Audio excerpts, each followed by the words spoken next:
Bismillahirrahmanirrahim. Assalamualaikum warahmatullahi taala wabarakatuh. Syukur kepada Allah Subhanahu wa taala. Alhamdulillah, tuan-tuan dan puan, termasuk diri saya sendiri, kita masih dipanjangkan umur oleh Allah Subhanahu wa taala sehingga bertemu dengan Ramadan. Alhamdulillah, ada sebahagian kawan-kawan kita tidak sempat untuk bertemu Ramadan pada tahun ini 1441 Hijrah ataupun tahun 2020 Masihi. Alhamdulillah. Baik, saya nak ajak tuan-tuan dan puan untuk bermain satu permainan. Pilih jawapan A ataupun B. Pilih jawapan A ataupun B. Baik. Apakah mata pelajaran yang anda suka? Okey, A, matematik ataupun kerja yang melibatkan perkiraan. Okey. B ialah muzik ataupun kerja-kerja yang melibatkan lukisan. Okey, A matematik, B lukisan. Okey, yang kedua, bagaimana anda mengingati kawan anda?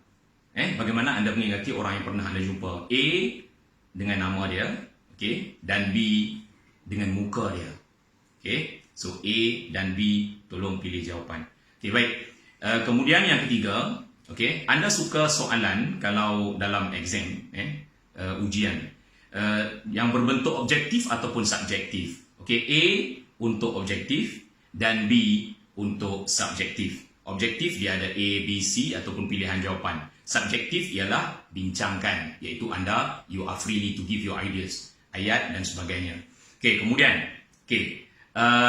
jika anda meminati satu lagu yang baru ataupun anda suka lagu-lagu kesukaan anda lebih cenderung mengingati lirik ataupun dia punya melodi ataupun rhythm.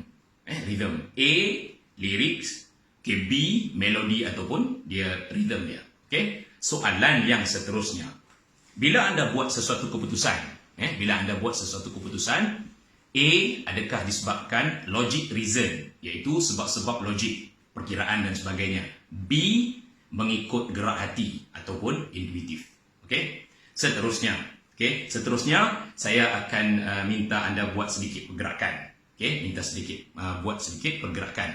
Okey, tekapkan tangan anda, buka, kemudian tekapkan tangan macam tu. Okey, buka dan tekapkan tangan. Okey, kemudian cuba lihat ibu jari mana yang di atas. Ibu jari mana yang di atas? Ibu jari saya yang di atas ialah ibu jari tangan kanan. Okey, itu tes pergerakan untuk pergerakan yang pertama. Okey, baik, siapa yang ibu jari A untuk ibu jari kanan di atas? B kalau ibu jari kiri anda di atas. Okey, itu pergerakan yang pertama. Pergerakan yang kedua, anda buka tangan dengan lebih luas. Okey, kemudian tekapkan terus.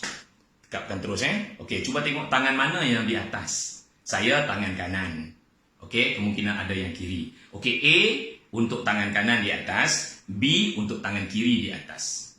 Okey, baik, pergerakan yang ketiga. Jika anda duduk, anda bangun, kemudian anda duduk. Kemudian duduk dengan salah satu kaki berada di atas salah satu kaki yang lain. Baik. Okey, baik, mungkin tuan-tuan perempuan tak dapat tengok kaki saya, tetapi kaki kanan saya berada di atas kaki kiri saya. Boleh ya? Okey. Dan A untuk kaki kanan berada di atas kaki kiri dan B kaki kiri berada di atas kaki kanan. Okey, baik. Tes yang terakhir. Dah berapa soalan dah? Kita kemukakan sebanyak 8 soalan tuan-tuan perempuan, 8 soalan. Pergerakan yang terakhir. Cuba buat satu jari tunjuk ke atas, kemudian saya bagi tahu, pusingkan tangan anda. Pusing. Saya pun pusing. Okey, baik, pusing. Cuba perhatikan, adakah lawan jam ataupun ikut pusingan jam? Okey, so A untuk lawan jam dan B ikut pusingan jam. Okey, testing selesai. Baik, apa yang kita bincangkan ni tuan-tuan? Apa yang kita bincangkan ialah anda dominan otak kiri atau otak kanan. Left and right hemisphere adalah dapatan daripada kajian saintis dan juga ahli-ahli psikologi. Kita tidak perlu bincangkan yang detail tentang itu. Tetapi dia ada memberi makna yang tersendiri dalam aplikasi ataupun praktis kita sebagai seorang manusia. Ada orang yang dominan otak kanan, ada orang yang dominan otak kiri. Jika dilihat pada testing tadi, yang saya bagi tadi, sama-sama kita kongsikan, siapa yang banyak jawapannya A, dia adalah cenderung ataupun dominan otak kiri. Siapa yang jawapan anda, jika banyak jawapan anda itu ialah B, maka anda dominan otak kanan. Okey, orang yang dominan otak kiri ialah dia ni jenis orang yang logik, okay, attention to details, dia suka merancang planner yang baik, dia rational, mengambil kira banyak idea dan dapatan daripada orang lain. Kemudian dia ni suka puzzle. Okay? Dan dia adalah analytical thinker, pemikir yang analitik, memerlukan fakta-fakta untuk menguatkan hujah dia.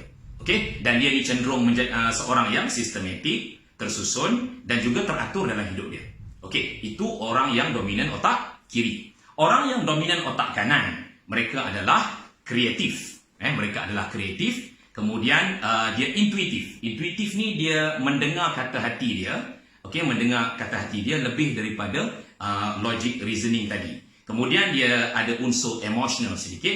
Kemudian dia suka kepada music and arts. Okey, music dan juga seni. Kerja-kerja melukis dan sebagainya. Kemudian mereka juga adalah they are free to think. They like to free think. Tapi bukan free thinker. Okey, kerana kita Islam ada batas-batas tertentu, kerana manual kita tetap juga Al-Quran dan juga hadis Nabi sallallahu alaihi wasallam. Baik tuan-tuan, whatever it is, okey, otak kiri ke otak kanan, kita tetap hamba Allah Subhanahu wa taala dan masing-masing ada kehebatan masing-masing. Baik tuan-tuan, jom kita lanjut ke perbincangan kita lagi sebelum kita pergi kepada hadis Nabi sallallahu alaihi wasallam. Baik, suami isteri cuba tengok siapa yang dominan otak kiri, siapa yang dominan otak kiri dan siapa yang dominan otak kanan. Okey, cuba otak kiri dia lebih kepada detail. Otak kanan dia lebih kepada membayangkan. Okey, baik.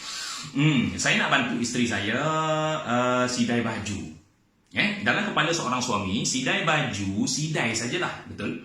Okey, kalau seorang isteri, bagaimanakah sidai bajunya? Jangan cakap tuan-tuan perempuan.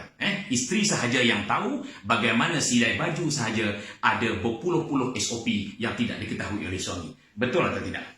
Okey, saya seorang suami nak bantu isteri untuk sidai baju. Saya sangkut baju. Okey, dan kemudian diaudit oleh isteri saya. Diaudit oleh isteri saya. Abang, hanger ni salah color. Nampak tak? Okey, suami, anda kena banyak sabar. Ni bulan Ramadan, sabar. PKP, banyak bantu isteri, sabar. Okey, kemudian saya bantu lagi sidai. Okey, abang, ini dia punya cara sangkut ni macam ni dan cara sangkut yang macam ni. Nampak tak? Pening tak suami? Sabar. Okey, kemudian saya bantu lagi. Okey, lepas tu auditor datang lagi tengok kan. Abang, hanger biru ni untuk baju Melayu. Hanger kuning untuk baju kemeja kerja. Astagfirullah, pening lagi. Bulan Ramadan, suami sabar. Kerana isteri di dalam SOP kerja-kerja di rumah, otak kirinya sangat kuat untuk berfungsi. Jom kita tengok contoh lain, iaitu nak pergi berjalan. Nak pergi berjalan. Okey, saya tanya isteri saya. Saya tanya isteri saya, ayang, kita pergi berjalan lah nanti bulan cuti habis PKP ni, kita pergi jalan lah. Kan? Isteri tanya apa? Nak pergi mana? Nampak tak? Saya teringat nak berjalan, otak kanan. Isteri otak kiri, dia mula memuncut idea dia, iaitu nak pergi mana? Saya cakap nak pergi Sabah lah. Nak pergi Sabah. Kan? Isteri bagi tahu apa? Sabah kat mana? Betul tak? Saya cakap mana-mana lah.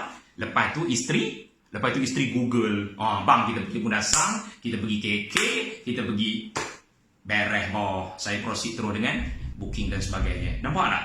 Okey, perbezaan dominan antara lelaki dan perempuan, otak kanan dan otak kiri. Jom kita tengok contoh beli kereta. Saya nak beli kereta yang automatic 2.0 CVVT.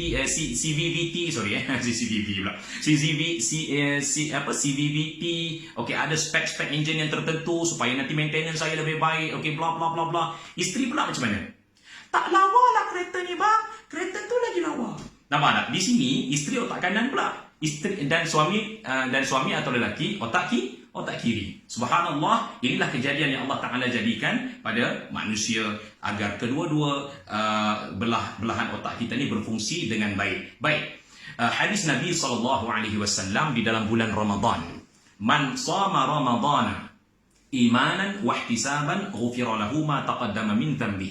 Dan yang lagi satu very identical hadis. Okey, kalau tuan-tuan perasan yang selalu mengaji hadis ataupun kuliah-kuliah agama, selain daripada man shama ramadhana, kita ada man qama ramadhana imanan wa ihtisaban ghufira lahu ma taqaddama min dhanbi. Baik tuan-tuan puan-puan yang dirahmati Allah Taala sekalian, man qama, man barang siapa, qama Kita pergi yang soma dulu. Man soma, barang siapa yang berpuasa Ramadana, di dalam bulan Ramadan, imanan dengan penuh keimanan, wahtisaban, dan mengharap-harapkan pahala. Imanan wahtisaban, ghufira lahu ma taqaddama min dhanbi, akan diampunkan dosa-dosanya yang telah lalu. Baik, hadis yang pertama ini, man soma, barang siapa yang berpuasa. Saya tanya tuan-tuan perempuan, soma iaitu berpuasa, adakah siang ataupun malam? Siang, betul? Hadis ini cover waktu siang. Baik, hadis yang identikal yang kedua, man qama ramadana. Qama apa dia? Bersolat malam. Okey, so maksud daripada qama ialah solat sunat tarawih. Tarawih tiada dalam bulan Islam yang lain, tetapi ada dalam bulan Ramadan. Baik, tarawih buat siang ke malam? Siang. Malam, tuan-tuan perempuan. Malam, So, man shoma, man qama. Hadis ini dia cover siang dan dia cover malam. Cuba tengok ayat seterusnya. Imanan wahtisaban, dengan penuh keimanan. Baik, perkara-perkara yang di dalam rukun iman, ada satu saja yang kita nampak, iaitu Al-Quran. Yang lain, Allah, Rasul, malaikat, qadar, hari kiamat. Yang lain kita tak nampak. Betul tidak? Okey, yang lain kita tak nampak. Bila kita tak nampak, kita cenderung untuk membayangkan. Membayangkan otak kiri atau kanan? Kanan. Nampak, hadis ni cover keupayaan and ability of right hemisphere of our brain. Okey, baik. Yang kedua, man shoma atau man qama ramadana imanan wahtisaban. Wahtisaban, wa tu adalah dan, ihtisaban.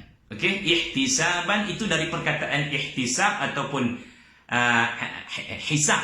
Hisab, kan? Hisab adalah calculate, membuat pengiraan. Makna kata, kita bayangkan sesuatu pahala yang besar dalam bulan Ramadan, seterusnya kita buat perkiraan. Okey, perkiraan otak kiri atau otak kanan? Otak kiri.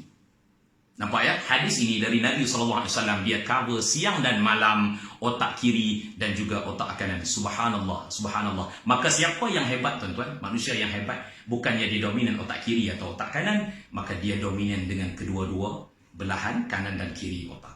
Okey? Nah, golongan manusia yang paling hebat, diiktiraf Nabi SAW dalam hadisnya ialah para sahabat. Kenapa? Dalam bulan Ramadan mereka pergi berperang. Dalam bulan Ramadan mereka pergi berperang. Kita setakat pergi kerja penat. Betul tak? Kita pergi, kalau dulu lah, sekarang ni zaman PKP, musim PKP, tak ada bazar Ramadan. Okey, petang pergi bazar Ramadan, balik penat sekejap. Mereka berperang. Mereka memaksimumkan penggunaan otak kiri dan otak kanan dengan pergi berperang. Subhanallah. Kita ni kadang-kadang Zuhur, subuh pergi surau, Maghrib, Isyak pergi surau, Tarawih kadang pergi surau, Zuhur, Asar, Sabtu, Ahad pergi dah. Itu yang payah. Kerana tidak ada kekuatan otak kanan untuk membayangkan pahala dari Allah Subhanahu Wa Taala. Ramadan di mana pahala ibadah fardu didarab 70 kali ganda. Ibadat sunat sama seperti ibadat fardu. Subhanallah. Belum lagi dikira dengan sedekah. Belum lagi dikira dengan lidah kita membaca Al-Quran. Nabi SAW menyebutkan bahawa Al-Quran alif lam mim, alif tidak dikira satu, 10, lam 10, mim 10. Apalagi di dalam bulan Ramadan. Maka orang yang paling hebat di dalam bulan Ramadan ialah imanan dan wahtisaban, ihtisaban. Dia membayangkan pahala yang banyak, maka terus dia capai Al-Quran. Dia membayangkan pahala yang banyak di hari akhirat nanti, dia terus memberi sedekah kepada orang-orang yang memerlukan. PKP ni, tuan-tuan, ramai orang yang susah memerlukan. Di tempat saya sendiri di Kelang ni, adanya penduduk okey, alhamdulillah, tetapi ada juga rakan-rakan kita dari golongan yang sekarang ni memang tak ada projek dah. Siapa? Kawan-kawan Indonesia kita. Okey, ada juga kawan-kawan Kemboja kita, se-Islam, saudara sama dengan kita. Apa yang kami buat? Berfikir dan bertindak. Imanan wahtisaban. Berimanan wahtisaban. Berfikir bagaimana nak menolong mereka atas nama kita ni sesama Islam, nak membina ukhuwah, nak membantu mereka juga mendapatkan pahala yang banyak. Okey, maka kami kumpul duit satu. Okey, pasang banner satu, bagi e-poster satu. Kemudian kita buat iklan. Kerana sekarang ni tiada iftar. Sekarang ni tiada iftar. Iklan kita bagaimana? Kita buat, okey, iklan iftar dan nombor bank itu, okey, duit dana yang terkumpul, yang pertama kita bagi kepada yang betul-betul memerlukan. Okey, iaitu terus dihantar makanan kepada orang-orang yang susah. Yang kedua, kita minta ke sahabat-sahabat kita dari kalangan peniaga yang terputus aktiviti perniagaan mereka, kita suruh mereka ni masak untuk yang memerlukan tadi. Maka kita tolong 2 dalam 1. Peniaga yang terputus bekalan makanan dan juga orang yang memerlukan makanan. Subhanallah, banyak lagi cara yang Allah Ta'ala kurniakan kepada akal kita ni untuk terus membayangkan imanan, seterusnya bertindak dalam bentuk ihtisaban. Subhanallah. Moga puasa Ramadan kita diberi pahala berganda oleh Allah Subhanahu Wa Taala. Sungguhnya puasa itu orang tidak nampak akan amal ibadahnya, tetapi hanya Allah Taala mengetahui yang kita ini di dalam puasa. Moga puasa saya dan puasa tuan-tuan perempuan kita terus diampuni, diberkati dan diberi rahmat oleh Allah Subhanahu Wa Taala. Allahumma amin. Okey, setakat itu saja perkongsian. Assalamualaikum warahmatullahi taala wabarakatuh. Alhamdulillah.